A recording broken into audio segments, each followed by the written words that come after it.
上回说到，贝吉塔与悟空潜入布欧体内，救出了被吸收的悟饭等人。布欧失去了外挂加成，变回了普通形态。意识到事有蹊跷的布欧化身成为意识，进入自己的身体内，与贝吉塔、孙悟空展开激战。常言道：“我的地盘我做主。”布欧此次战斗占据了主场优势，凭借着不死之身，将贝吉塔和悟空打得落花流水。眼看贝吉塔就要被吸收了，悟空奔过去救下贝吉塔就跑。布欧用辫子缠住悟空，将其摔倒在地，地上的脑组织立刻变成泥巴一样的东西盖了过来。悟空拉着贝吉塔狼狈逃窜，布欧大声嘲笑悟空。悟空试图和布欧周旋一下，奈何根本打不到。现在布欧无需做什么，只需用意识拖住悟空和贝吉塔，待他们俩能量耗尽，就可以轻松将他们吸收掉了。我现在能量多的是，足可以将你打倒。悟空不屈不挠，释放出无数能量弹来攻击布欧，能量弹四散开来，无规则四处爆炸。一颗能量弹奔着胖布欧飞过去，布欧见状脸色大变，立刻来到胖布欧面前挡下能量弹。在布欧的体内，无论打什么地方，布欧都不惧怕，偏偏害怕胖布欧受到攻击。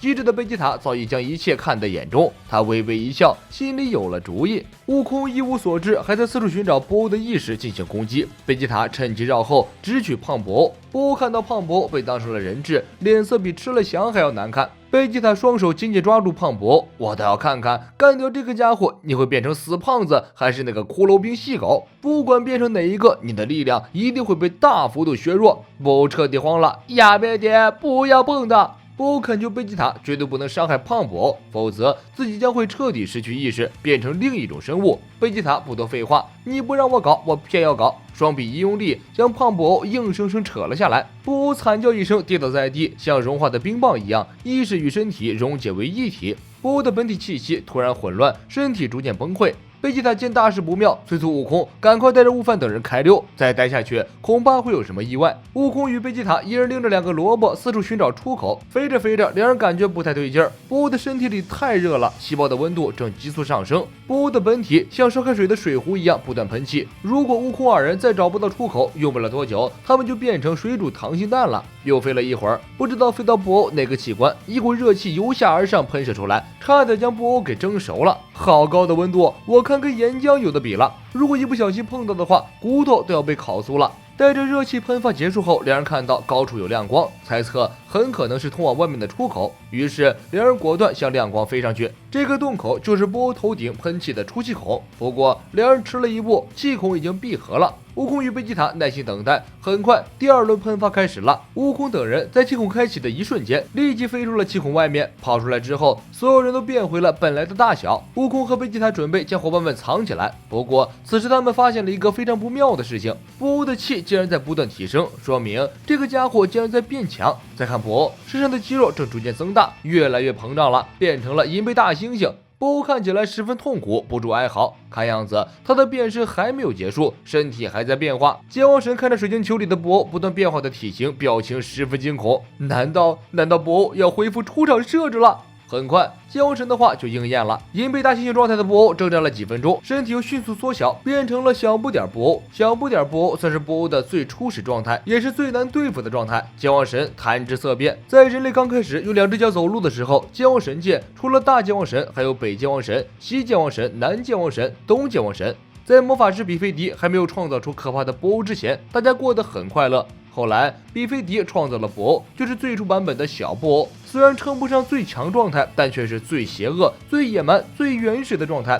在邪恶魔法师比菲迪的引导下，布欧四处杀人破坏。为了说服布欧，西剑王神和北剑王神去找他。一番激斗之后，布欧杀掉了西剑王神和北剑王神。最勇敢、最厉害的南剑王神继续硬刚布欧，被布欧吸收进体内。东剑王神是其中最小最弱的，反而因为受重伤活了下来。因为布欧在下手杀他的时候，大剑王神救了他一命。大剑王神用超强的力量将布欧打成碎片。布欧因为恢复能力，不仅没有死，反而将大剑王神也吸收进了身体里，变成了胖布欧。布欧吸收掉大剑王神后，虽然依然很强，也很胖，但是却有了善良温和的灵魂，性格也不再暴力，而是像小孩子一样天真。这也大大出乎了比菲迪的意料。本来他制造的布欧是邪恶的产物，他自己也知道自己根本无法控制布欧。但是布欧吸收了大剑王神之后，变成了可控制的打手，而现在这个布欧是一个彻彻底底无法自制、极为邪恶的恶体。邪恶体布欧果然也不让人失望，上来直接就想要摧毁地球。好在贝吉塔反应快，在空中拦截了布欧的能量弹。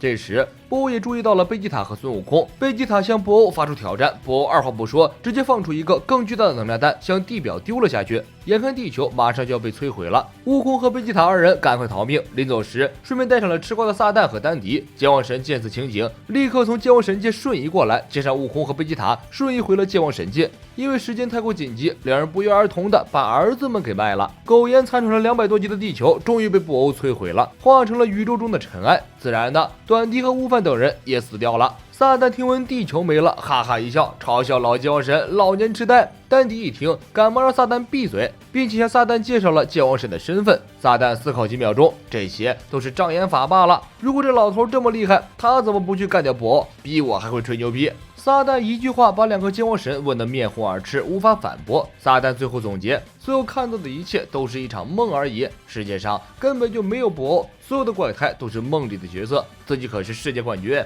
怎么可能出现这么多比自己还厉害的角色呢？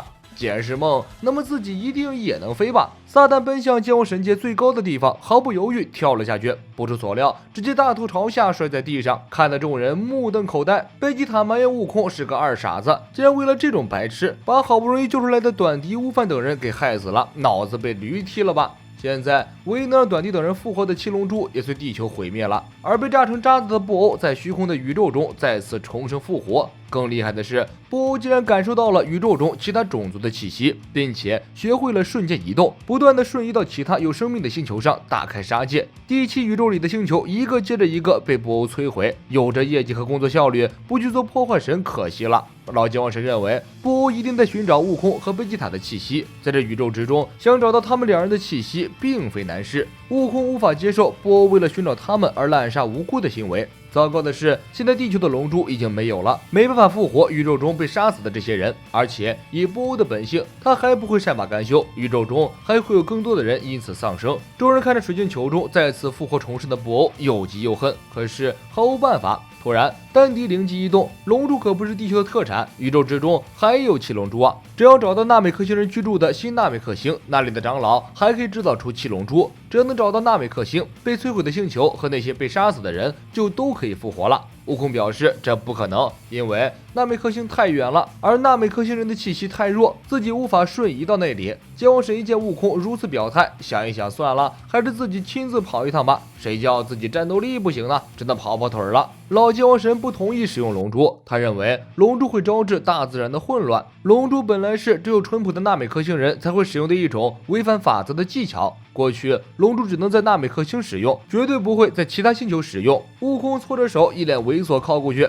别这么死板嘛，老头子。如果一切顺利的话，我答应帮你让我认识的那个女人拍照片送给你。虽然她不是年轻女孩，但是很富有弹性哦。贝吉塔眉头一皱，突然有一种青青大草原在头顶郁郁葱葱的感觉。老剑王神问悟空：“那个女人不是已经被杀死了吗？所以要用七龙珠让她复活呀，老大哥。”贝吉塔感觉头上越来越紧，好像扣了一个什么类似帽子一样的东西。悟空这么猥琐的谈论一个女性，绝对不会是自己的媳妇儿琪琪。